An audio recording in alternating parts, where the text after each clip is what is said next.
What's up, Penguins fans? Happy Wednesday to you all. Another game day for your Pittsburgh Penguins. We'll try to make it 2 in a row against the Ottawa Senators. For today's episode, we're going to get into some practice notes. It was an optional practice for the Penguins today, but a lot of injured players did return. Who has the best chance of playing in this game on Wednesday? Who is going to be out?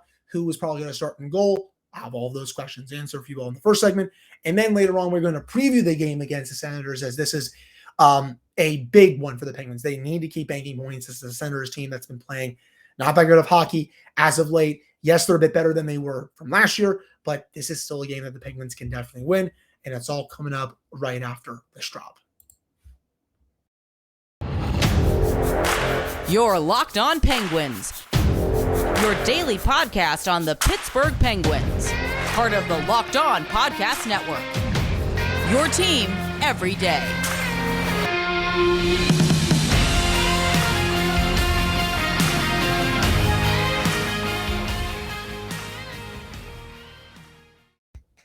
Hello and welcome back to another episode of the Locked On Penguins podcast. I am your host, Hunter Hodes. Remember to follow me on Twitter at Hunter Hodes.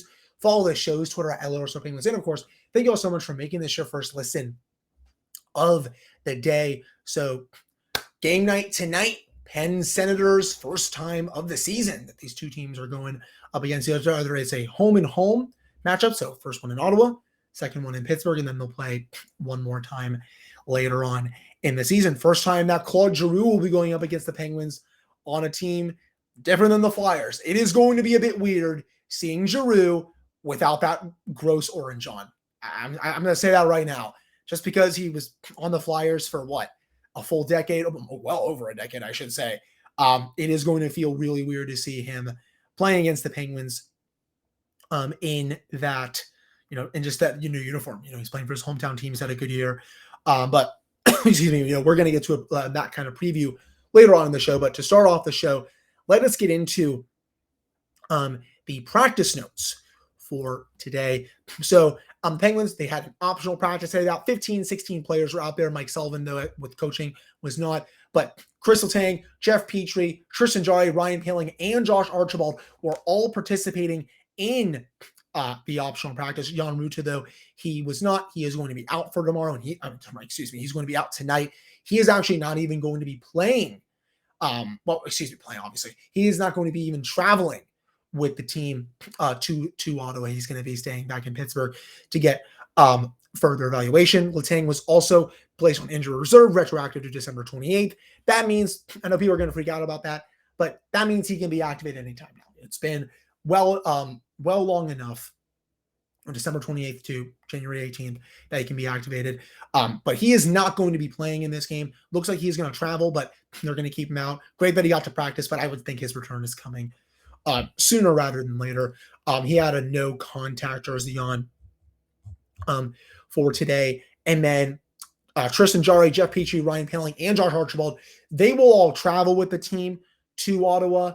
Again, Letang will travel as well, but he's just not going to play. But Sullivan did not really say, among those four players, Jarry, Petrie, Poehling, and Archibald, if they are in or not. He kind of just left it open-ended. It was great to see Petrie taking full contact at this optional practice today. He is really close. I think they might keep him out for Wednesday, maybe have him do a full practice on Thursday, and then plays on Friday.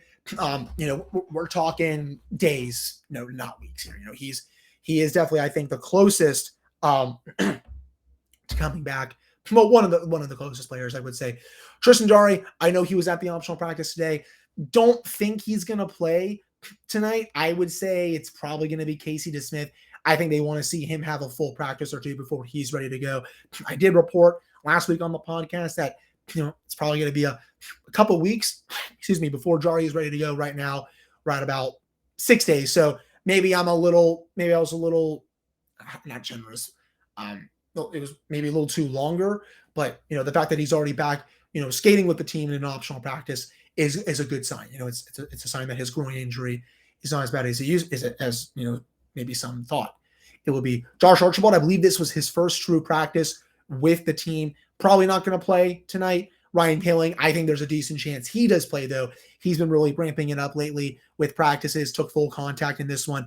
Would not be surprised to hear if he is a game time decision for this one. So Penguins, they're really starting to get some reinforcements back into the practice fold. They're going to be really healthy really soon. I don't know what's going on with Jan Ruta, but outside of that, a lot of the players that have been hurt for a while, they've been skating, they've been practicing with the team, and it's going to make the team, a lot better. And hopefully, some of the issues that they have will be cleaned up when these guys come back. So those are the latest practice notes from today. Again, I would expect Casey DeSmith to start in this game. I'm recording this right now at about 11:30 on Tuesday night, so this is going to post in your feeds in the morning.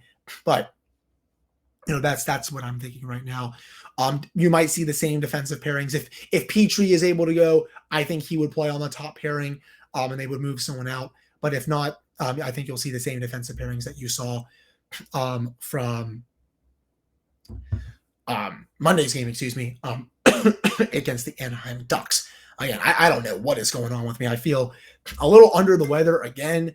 Feels like I'm coming out of something and then something else just hits me like a truck. So I have no idea what is going on. But the Penguins just got to keep up that momentum. In the interim, they have some problems. Yes. Do they not look right? Yes. But you have to bank these points this week. Right now, standings-wise, this is huge for this game. The Penguins right now, they are tied for that final wild card spot with the New York Islanders. They have the tiebreaker because they have games in hand. Penguins have 2 games in hand on the Islanders, and they're tied with them in the standings. They are only 4 points back of the Washington Capitals right now, and they have 4 games in hand on the Capitals. So the Penguins are in the best position right now in terms of games in hand for a playoff spot. But again, I will say this one more time for you all. Those only matter if you win them. Even though the team has not been playing well as of late, they have a big opportunity in front of them to really bank some points and make sure those games in hand are really felt by teams like the Capitals and the Islanders. If you look at the Senators right now, this is a team that's towards the bottom of the Eastern Conference. They're 9 points out of a playoff spot, tied with the Montreal Canadiens for the second worst record in the Eastern Conference. Only the Columbus Blue Jackets are worse than them. You have to win these games. You're playing another basement team. Again, the schedule is really easing up for most of this month. Again, I know they have problems, but you should be healthy enough to the point where you can win against a team that is tied for the second worst record in points percentage in the Eastern Conference. These are must-win. It's not like a must-win like in the Game 7, of course, but in terms of making a playoff spot, these are points you have to bank. Because if you don't bank those points, it's going to get a lot harder later in the season when the schedule actually does ramp up again, and you have to bank those points, say, against, the New York Rangers in March, or the Washington Capitals in March or April, or, the New Jersey Devils, who they still play a few more times. See what I'm talking about? So it would behoove them to get a result, not in just this game, but in the game on Friday as well. That wraps up this segment, getting into some practice notes and just how much this game should mean for the Penguins. But before I get to the next segment, Bet Online. It's your number one source for sports betting info, stats, news, and analysis. You can get the latest odds and trends for every professional and amateur league out there, from pro football to college bowl season to basketball. We've got it all at betonline.net. And if you love sports podcasts, you can even find those at Bet Online as well. We're always the fastest and easiest way to get your betting info. You can head to the website today or use your phone to learn more. That is Bet Online, where the game starts. All right, I'm back on this episode of the Locked On Penguins podcast. I am your host, Hunter Hodes. Remember to follow me on Twitter at Hunter Hodes. Follow the show's Twitter at Penguins. And of course, thank you all so much for making this your first listen of the day. So, Pens-Sens, first of 3 meetings this season. Every time I think of Penguins Senators, I flash back to the 2017 Eastern Conference Final. I did see Mark Mathod, of all people, tweeting today about that gross finger injury that he had, courtesy of a very freak accident by Sidney Crosby. Don't tell that to Senators fans, though. They think he did it on purpose, and other people that hate him for some reason think it was he was out to get him. No, it's just a freak accident.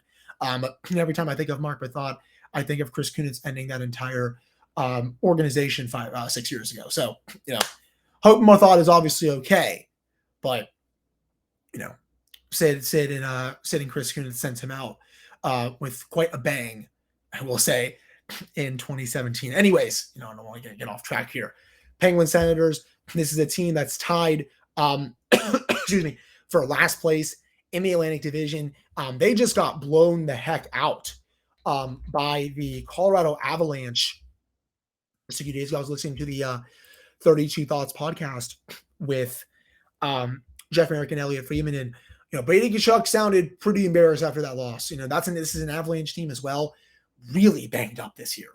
They've been down McKinnon, McCarr's been hurt at times. I think Rantanen's been out, Landeskog at times. A lot of their core players have been hurt, and they've been really affected by injuries, and they still went out there and pummeled the Senators. Sens right now, they've lost 2 in a row. They've won 5 of the last 10, minus 13 goal differential. They did just lose to the Blues on Monday. That came after, again, that loss to the Senators, the Avalanche, that was a 7-0 loss. So pardon my apologies. Before that, they beat the Coyotes. They lost to Nashville. So this is a team that is struggling right now. They've actually lost 4 of their past 5 games. They allowed 8 to Seattle, got blown out by the Predators, beat the Coyotes, but got blown out by the Avalanche and then lost a close one to the Blues. But, lineup-wise right now, they have a very good top 6. That is their bread and butter. Brady Tkachuk, Tim Stützle, and Drake Batherson. And I'm looking right now, and I'm making sure I don't know why I'm not seeing him right now. Just make sure. I might be wrong about that. I actually might have jumped the gun about Claude Giroux, because he is, when I always love going to Daily Faceoff and stuff. And I'm making sure that he is, I'm making sure here. Is he hurt? I don't think so. No, he's not hurt. Daily Faceoff is being very weird because it says that Claude Giroux is not in their top 12. He must have just missed practice, or something like that. But again, you look at their top 12, and no, he is there. I'm just blind. I don't know. I am losing it right now, folks. I really apologize for that. But their top 6 is their bread and butter. Brady Tkachuk, Tim Stützle, Drake Batherson. That is a hell of a top line. Tkachuk, I think, is their best player. It's just signed a long-term deal. Batherson, he's also coming off a long-term deal. Stützle is very good. Shane Pinto, Alex DeBrincat, Claude Giroux. They went out and got DeBrincat over the offseason. He was exactly what they needed. I thought they definitely needed another top scorer on the team. And they kind of did not really give up a lot to get him. Gave up what? First rounder and prospect, basically, for a perennial 40-goal scorer. Sign me up for that every time. He's a great player. Penguins, they'll see him 3 times instead of 2, but still he's not like in the Metropolitan Division. Or anything like that. He is with Pinto and Claude Giroux. Shane Pinto, also another very solid second line center. It's after that top 6 that things get really dicey. Parker Kelly's on your third line. Dylan Grambrell, Jake Lucchini, doesn't really do much for me. Austin Watson, Mark Kastelik, and then old friend, yes, very old friend, Derek Brassard is on the Senators. I will never forget being so excited about that trade, thinking, oh yeah, he's the missing piece. He's going to do exactly he's going to be exactly what Nick Bonino was. Nope, not at all. He was everything but that impact. I would still make that trade 900 out of 900 times. It's just, for some reason, he did not fit. I don't know if he didn't like being second fiddle to Crosby and Malkin, just because he was used to playing second line center for whatever team he was on. I don't know. It was just not a good fit. I've heard stories about him being weird in the locker room too. Not like weird, but like just like not like that good of a teammate or something like that. I haven't confirmed that. I've just heard rumors over the years, but great trade at the time, and then it turned out to be a total dud because he did absolutely nothing with the Penguins defensively. Tomas Chabot is on their top player. He is awesome. He, I think, is one of the more underrated defensemen in the league. Can do everything. His zone entries are a thing of beauty. His first pass is awesome. Defending wise, he's in the elite in the league. Can run the top power play. Can put up points at even strength. He is a true number 1 defender. Eric Brandstrom is back there. He's also decent. Jake Sanderson, Travis Hamonic, old friend who used to play for the New York Islanders, Nick Holden, Jacob Bernard-Docker, who I don't really know too much about, but he's playing on the top pairing with Chabot. This is where I think the Senators are a bit weaker. I think that the Penguins can really take advantage here and attack the Senators, because outside of Shabbat, Brandstrom and Sanderson, I guess to a lesser degree, those two, there's just not much depth there. And again, I also think the Penguins can really attack the Senators' bottom six. I know the Penguins' bottom six has been really bad this year, but I'm still taking the Penguins' bottom six over the Senators' bottom six because they don't really have anyone down there. That was the biggest thing, because people kept saying, oh, yeah, this Ottawa team is going to be a playoff team this year. Oh, it should be easy for them to get in. And, I just didn't see it, because, okay, yeah, your top six is pretty good. Yeah, you have number one defender. Your goalies are okay, but your defense outside of Shabbat and a couple others is not that good. And the rest of your forward depth is bad. And right now, you're seeing why I think it was a little too premature for some people to really say that, oh, yeah, this is a true playoff team. They're not. And they're not going to make it this year, I don't think. I said coming into this year, would not be surprised if they're contending for a spot, but I still thought that they were at least a year away, maybe two. For some reason, it sounds like they want to go after defense at the deadline. Very weird. I don't think they should be going out there and trading futures for rentals and stuff like that. I do not understand that, to say the least. Goaltending wise, of course, they have Cam Talbot and Anton Forsberg right now, who is out for them. Josh Norris, he is on IR. He is one of their very good young players. They've been missing him a lot. Tyler Mott is on IR. Matthew Joseph, the brother of Pierre Joseph, he is on IR. I don't think he's expected to play in this game. Nikita Zaitsev, day-to-day, former Toronto Maple Leafs defender, and then Artem Zub is also day-to-day. Would expect Cam Talbot to go in this one, but wouldn't be surprised if it's Forsberg. Talbot hasn't been too bad this season. If I can just load up the stats here real quickly for you all from Money Puck, which I absolutely love. Going down the list here for the Senators goalies. Actually, it is Forsberg has also not been bad either. He's played 22 games, saved almost 5 goals above expected, 902 save percentage, 3.25 goals against average. His defense has kind of let him down, but he has still had a pretty decent year. In terms of Cam Talbot, he's been fine, 906 save percentage, 2.86 goals against average. So better numbers there for him, but he's also allowed about 1 goal more than expected. So Forsberg, and Talbot, it's kind of a wash a little bit. I think obviously Forsberg has the better goal saved above expected, but Talbot's just behind him, and I think he's also at the better save percentage. So it's kind of a wash, if you ask me. But this is a big one for the Penguins. I think they can definitely win it. This is a Senators team that's really struggling as of late, and I think they're going to really need the top six to carry them. Coming up in my next segment, I'm going to get into the keys for the Penguins to win this game. I just kind of teased it with the top six and how they can get the result that they really need. So stick around for that, coming up right after this break. All right, I'm back here in this episode of the Locked On Penguins podcast. I am your host, Hunter Hodes. Remember to follow me on Twitter at Hunter Hodes. Follow the show's Twitter at LO_Penguins. And of course, thank you all so much for making this your first listen of the day. So, keys for the Penguins to win this game. Again, take advantage of Ottawa's poor depth. The Penguins, again, I know their bottom six stinks too, but if they run the same 2 lines that they ran on Monday against the Ducks, they will have the advantage. The Senators, they're going to try and run match, I think, their top against the Penguins' top. That's going to be a bold strategy. I like the Penguins' top players over their top players as well. And would not be surprised, Jens, if Sidney Crosby has a massive game in this one. He has been very quiet over the last, 3 to 4 games, past week, basically, week to 10 days, something like that. I think that's going to change in a big way in this one. I'm predicting a multi-point game from the captain. He's just been too quiet for too long now. I don't know if he's nursing an injury. He's put the team on his back numerous times this season. I can't get too mad just because of how great he is and how we all know he's going to snap out of it. You all that listen to the show, you all know it, right? I mean, it's Sidney Patrick Crosby here. He always likes playing the Senators as well. He actually has one of his best, point productions against them for his career. So, I'm expecting him to be really big tonight. I know the play of Brian Russ on his line is definitely not helping things, to say the least.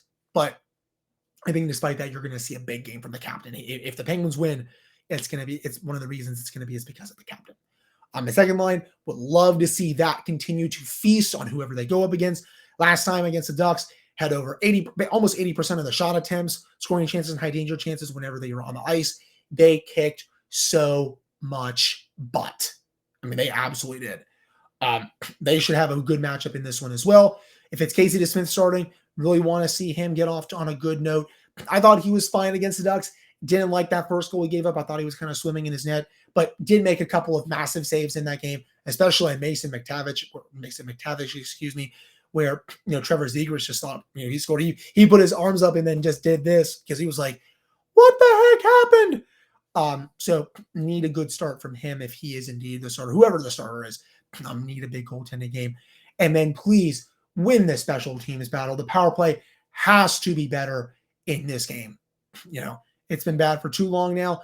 Even when they do extensive work on it in practice, it's just never it just doesn't ever translate over to the regular season games. I don't know why. I don't know. It just seems like they're kind of gliding around out there. And as Angie from Penguins Twitter said, who covers the team, it literally should not be this hard. Entering tonight's game, Penguins have points in 10 of their last 12 against the Senators. They've gone 8-2-2, dating back to March 23rd of 2017. And if you go back even further, dating back to January 27th of 2013, the Penguins are 18-4-4 against the Senators. They have points in 22 of their last 26 games against the Senators. They also have points in 9 of their last 13 visits to the Canadian Tire Center. They are 6-4-3 in their last 13 visits to Ottawa. So, they obviously play against the Senators very well at home. On the road, they're a little below 500, but they've still been able to get the results when they need to. Another cool side about Sidney Crosby, he actually enters tonight's game one even strength goal away from tying Stan Mikita for 24th place on the NHL's all-time even strength goals list. He's at 378 right now. He needs one more to get to 379. He's going to keep climbing that list. And Casey DeSmith, if he is indeed the starter, he has played very well against the Senators in his career. 2 shutouts in 6 career games against them. He's 3-2-1 overall against the Senators with a .923 save percentage and a 2.33 goals against average. So, this is hopefully setting itself up for a very good performance from this netminder. Those are my main keys for the Penguins to come out with this win tonight. Should be a lot of fun. 7 p.m. start time at the Canadian Tire Center. This will be the first of 2. I guess Sens, they'll come home to play them again on Friday. My next episode, I will recap this game for you all on Thursday, and then on Friday I'll either preview that game on Friday, or I'll just recap it for you all right after it is over. But again, thank you all so much for listening. I really, really appreciate it. Follow me on Twitter at Hunter Hodes. Follow the show's Twitter at @Penguins, and we'll see if they can make it 2 in a row and get 4 out of 4 points for this week. Talk to you all on Thursday.